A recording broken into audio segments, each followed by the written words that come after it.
May LG tayo na gagawin. Tama ba LG? Oo, LG. Problema nito, door lock daw. Ayan. Tapos, ang ginagawa kasi natin, binibigyan natin si client ng choice kung siya na yung bibili ng parts. Ito, siya na bumili. Siya na nag-order. Kabit natin.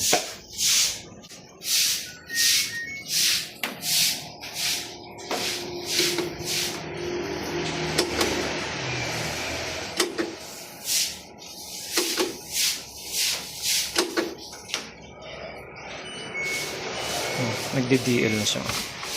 Diba? Kita nyo? Isa pa.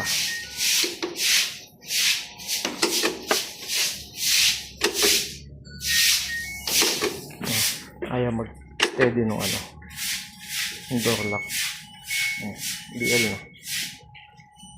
Pinatay natin. Nabalik siya. Yan yung sign na sira yung door lock. Tanggal saksakan. Then open natin to. Bali ito. Ito. Tapos ito. Bali 4 lang yun. Kabila. Pagka natanggal nyo na yung 4 na screw, 4 na tornilyo lang yun. Ginagawa ko, lagay nyo lang ng tape. Kasi tatagilid nyo yan. Or tagilid or pag ganon. Para ma-open nyo to. Dito kasi yung door lock niyan. Ito mismo sa ilalim niya. Tapat niyan. Yan, ayun o. May manual yan. Pagka in case na lang.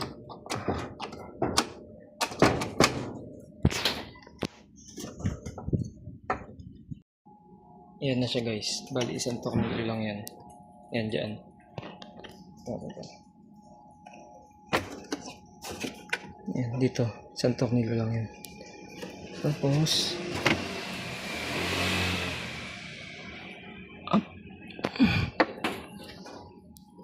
ay sorry, dalawa pala yan.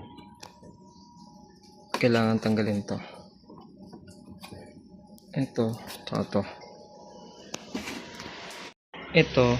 Itong yung blue na yan, yung socket nya.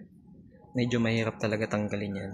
Bali ang ginagawa ko dyan, sinisikwat ko na flat screw. Yan yung maliit. Sikwatin nyo lang dyan banda. Dito. Sikwatin nyo para matanggal. So pag natanggal, ayun na yung screw nyo. Bali dalawa yan. Yan, tsaka dito sa taas. Ito na, yung bago. Parehas ng 16 volts. 16 volts, 0.95 ampere. Yan na siya guys, nakabit na natin.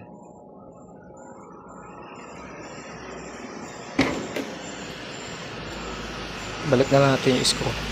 Balik na din natin yung screw. Testing na tayo. Ito yung luma. Ito.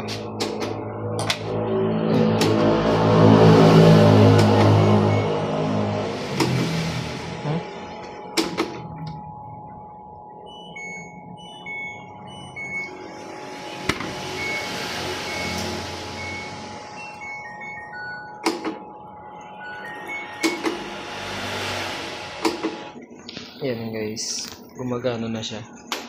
Tayo natin kung hindi na siya mag-error mamaya. Tapos na. Pero ang ginawa natin dito, corroded na yung mga terminal niya. Tapos yung isang linya, wala na, patay na. Ito. Yan. Yung ginawa ko, dinugtungan ko ng wire. Kasi wala naman tayo mabibiling socket niyan.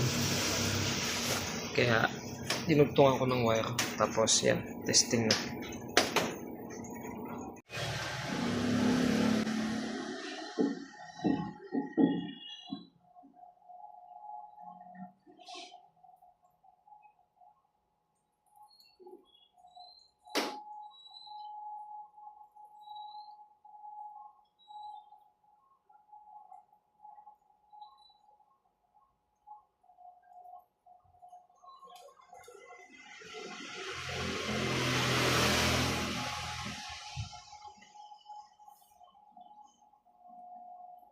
Sabi nakalok.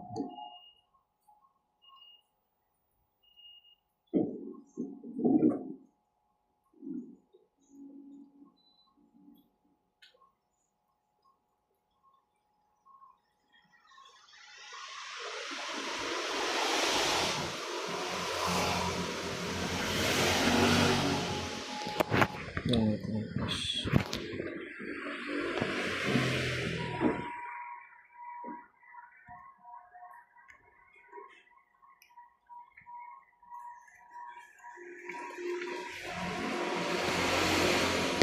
Nag-i-spin na.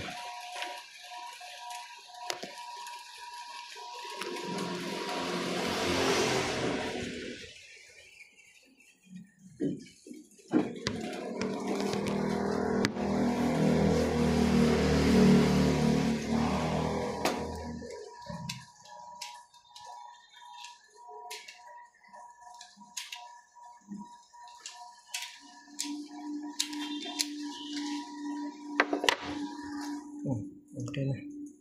Magana na. Door lock. Katulong tong video natin na to. Please like, share, and subscribe. Salamat.